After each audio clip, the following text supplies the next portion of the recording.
Heat ஸ்ட்ரோக்னா முதல்ல என்ன அந்த மெக்கானிசம் பார்ப்போம். நார்மலாக பார்த்தீங்கன்னா நம்ம பாடி டெம்பரேச்சர் வந்து 37 டிகிரி செல்சியஸ் இல்லைனா 98.6 டிகிரி ஃபேரன்ஹீட்டில் சொல்லுவோம். நம்ம சொல்கிறோம்ல, இப்போ ஜுரம்னா 100க்கு மேலே போச்சுன்னா ஜுரம் இருக்குது, 101 102. இப்போயே வெயில் எவ்வளோ இருக்குன்னு பார்த்தீங்கன்னா 103 104 இருக்குது. இப்போ வேலூர்லாம் பார்த்தீங்கன்னா 105 டிகிரிலாம் சொல்கிறோம். என்ன சொல்கிறோம்னா, இப்போ வெளியில் வெயில் தாக்கம் அதிகமாக இருந்தாலும் நம்ம உள்ளுக்குள்ளே இருக்கிற டெம்பரேச்சர் நார்மலாக இருக்கும். அதுதான் நம்ம பாடி மெக்கானிசம். அதுதான் நம்ம ஹைப்போதலமஸ்னு மூலையில் இருக்குது சென்டர். இப்போ உதாரணத்துக்கு சிம்பிள் மெக்கானிசம் சொல்கிறேன் பாருங்கள், வேர்வை. ஸோ வெயில் காலத்தில் என்ன நடக்கும்? நல்லா வேர்த்து ஊற்றுனா காரணம் அந்த வேர்வையில் உங்களுக்கு ஹீட்லாம் வெளியில் வருது. ஹீட் டிசிபேஷன் சொல்லுவோம் அதை. ஸோ ஏன் வேர்க்குது? அந்த ஹைப்போதலமஸ் வந்து நம்ம ஹீட்டெல்லாம் ஒரு வகையில், இந்த வேர்வைன்ற ஒரு வகையில் ஹீட்லாம் வெளியில் அனுப்புது. ஸோ வேர்வையில் என்ன இருக்குன்னு பார்த்தீங்கன்னா தண்ணி, கண்டிப்பாக நீர் சத்து இருக்குது, உப்பு சத்து இருக்குது. வேர்வை உப்பு. ஸோ சோடியம் பொட்டாசியம் நமக்கு லாஸ் ஆகும். இந்த மாதிரி வெயில் காலத்தில் என்ன ஆகும்னா நம்மளுக்கு டீஹைட்ரேஷன் பாசிபிலிட்டி ரொம்ப ரொம்ப அதிகம். இப்போ ஹீட் ஸ்ட்ரோக்னு என்னென்னு பார்த்தீங்கன்னா இன்னும் டீஹைட்ரேஷனால் வரலாம். இந்த தண்ணி குறைபாடு தான் வேர்க்குதுன்னு சொன்னோம்ல. இன்னொன்று பார்த்தீங்கன்னா நம்ம ரொம்ப அடிக்கடி வெயிலே இருக்கும்.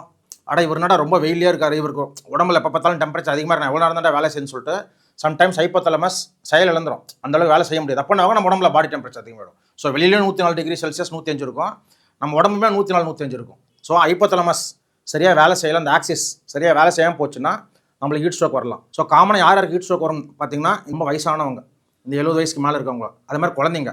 என்ன காரணம் பார்த்தீங்கன்னா ரொம்ப வயசானவங்களுக்கு வந்து ஹைப்போதலமஸ் வந்து அந்தளவுக்கு செயல்பாடு இருக்குது. ஸோ வயசாக அந்த மெட்டாபாலிசம்லாம் கொஞ்சம் அஃபெக்ட் ஆகும்.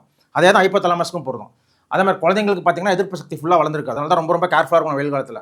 அதே மாதிரி குழந்தைங்களுக்கு ஹைப்போதலமஸும் ஃபுல்லாக வளர்ந்துருக்காது. அந்த ரீசெட் தெர்மோஸ்டாட்னு சொல்லுவோம், அந்த டெம்பரேச்சர் மெயின்டைன் பண்ணுறது. ஸோ இதெல்லாம் தான் காரணம். ஹீட் ஸ்ட்ரோக் தான் வருது. நம்ம எப்படி கண்டுபிடிக்கலாம்னு பார்த்தோன்னா, நான் என்ன சொன்னேன், நம்ம டெம்பரேச்சர் வெளியில் அனுப்புறதுக்கு வேர்வை வரும். இப்போ பார்த்தீங்கன்னா திடீர்னு பார்த்தீங்கன்னா இந்த வெயில் காலத்தில் சில பேர் மெயினாக அந்த வயசானவங்க குழந்தைங்களுக்கு அது பார்த்தீங்கன்னா இப்போ டே லேபரல்ஸ் தான் இருக்காங்க, ஃபுல்லாக வெயிலே இருக்கவங்க, வேலை பார்க்குறவங்க. ஸோ சம்டைம்ஸ் என்ன ஆகும், தண்ணி சரியாக குடிக்காமல் வெயிலே ரொம்ப நேரம் இருக்காங்கன்னா ரொம்ப வேர்த்துரும்.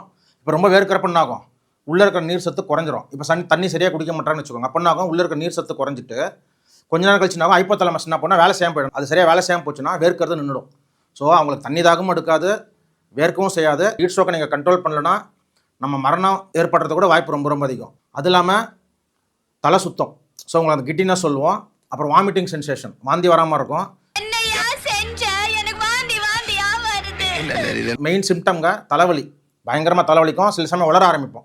அந்த ஏன்னா பிரெயினுக்கு போகிற அந்த ஹைப்போதலமஸ் சொன்னால அது கொஞ்சம் அஃபெக்ட் ஆனதுனால கொஞ்சம் பெனாத்துன்னு வச்சுக்கோங்களேன். இந்த வெயில் தாக்கம் ரொம்ப அதிகமாகி மயக்கம் பட்டு வந்துடும், கோமா ஸ்டேஜ் கூட போயிடுவோம். மெயினாக ஃபிட்ஸ் வரும். ஸோ இதெல்லாம் சிம்டம்ஸ். இப்போ நம்ம அடுத்த டாபிக் போயிடுவோம். கண் முன்னாடியே ஒருத்தருக்கு இதே மாதிரி இந்த ஃபிட்ஸ் வந்துருச்சு, கீழே விழுந்துட்டார் வெயிலில், வேர்க்க மாட்டேந்து, நம்ம கூப்பிட்டு பேசினோம்னா சரியாக பேச மாட்டாரு, மயக்க நிலையில் இருந்தார், கீழே விழுந்துட்டார். இப்போ டக்குன்னு என்ன பண்ணணும், ஃபஸ்ட் எய்ட் பார்த்தீங்கன்னா ஃபஸ்ட்டு அவர் வந்து வெயிலில் இருக்கிற இடத்துலேருந்து ஒரு பக்கத்தில் ஒரு குளுமையான இடத்துக்கு ஷிஃப்ட் பண்ணணும். இல்லை அந்த ஷேடோன்னு சொல்லுவோம், வெயிலேருந்து ஒதுக்கிடணும் அவரை ஃபஸ்ட்டு.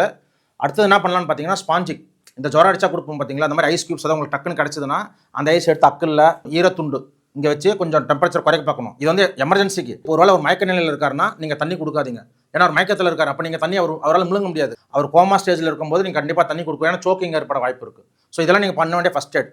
வராமல் இருக்க என்ன பண்ண பார்த்தீங்கன்னா ஃபஸ்ட்டு வந்து அடிக்குவேட் ஹைட்ரேஷனுங்க. ஸோ ரெகுலராக தண்ணி குடிங்க. அட்லீஸ்ட் ஒரு நாளைக்கு 2 லிட்டர் to 3 லிட்டர் தண்ணி குடிக்கிற மாதிரி பார்த்துக்கோங்க.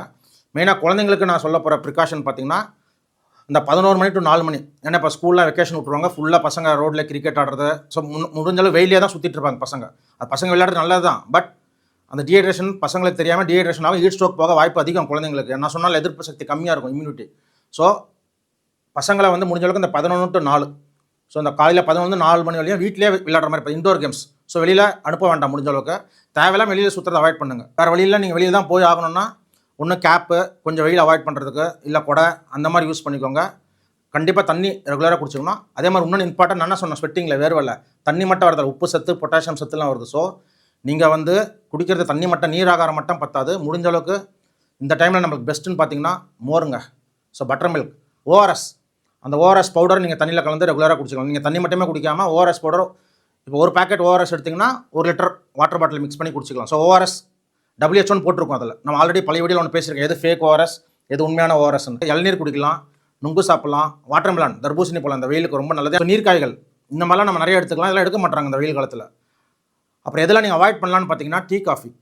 ஸோ நம்ம வெயில் காலத்தில் கூட டீ காஃபி குடிக்கிறது பிடிக்கும். அது நிறைய பேருக்கு ஒரு அடிக்ட். டீ காஃபி குடிச்சா தான் நம்மளுக்கு ஒரு சந்தோஷம். இப்போ ரோட் சைடில் இருக்கும், உச்சி வெயில் 12 மணி வரும், வெயில் அடிக்கிறதுனால நம்ம டீ கடையில் இருக்கும்போது டக்குன்னு ஒரு டீ காஃபி, அது ஒரு சைக்காலஜிக்கலாக நம்ம குடிக்கணுமே இல்லை, அது அப்படியே ஒரு பழகிடுச்சு நம்மளுக்கு. அது குடிச்சா ஒரு பெட்டர் ஃபீலிங் இருக்கிற மாதிரி. பட் டீ காஃபி குடிக்கிறத நம்ம அவாய்ட் பண்ணிக்கலாம். ஏன்னா நம்ம டீ காஃபி குடிக்கும்போது உடம்புல ஹீட் உற்பத்தி ஆகும். அப்புறம் துணி போடுறதுல கூட நிறைய நம்ம டிப்ஸ் ஃபாலோ பண்ணலாம். காட்டன் கிளாத்ஸ் மாதிரி யூஸ் பண்ணுங்கள். அப்புறம் ரொம்ப டைட் கிளாத் போடாதீங்க, இந்த மாதிரி லூஸ் கிளாத்ஸ் போடுங்க. ஸோ இதெல்லாமே நம்ம ஹீட் ஸ்ட்ரோக் வராமல் இருக்கிறதுக்கு சின்ன சின்ன டிப்ஸ் நம்ம ஃபாலோ பண்ணலாம். இந்த மாதிரி டிப்ஸ் நம்ம ரெகுலராக ஃபாலோ பண்ணாலே கிட்டத்தட்ட 99% ஹீட் ஸ்ட்ரோக்கை நம்ம அவாய்ட் பண்ணலாம். ஸோ ஹீட் ஸ்ட்ரோக்ன்றது நம்ம கையில் இருக்குது, வரலாமா வேணாமான்னு டிசைட் பண்ணுறோம். இந்த வெயில் காலத்துக்கு கண்டிப்பாக இந்த வீடியோ யூஸ்ஃபுல்லாக இருக்கும். ஸோ யாரெல்லாம் இதெல்லாம் ஃபாலோ பண்ண மாட்டாங்கன்னு நினைக்கிறீங்களோ அவங்களுக்குலாம் இந்த வீடியோ ஷேர் பண்ணுங்கள். ஸோ நம்ம இந்த வீடியோவில் ஹீட் ஸ்ட்ரோக் வராமல் இருக்க என்னென்னலாம் ஃபாலோ பண்ணணும்னு சொல்லிட்டு கிளியராக சொல்லியிருக்கேன். அடுத்த வீடியோவில் சந்திப்போம். நன்றி, வணக்கம்.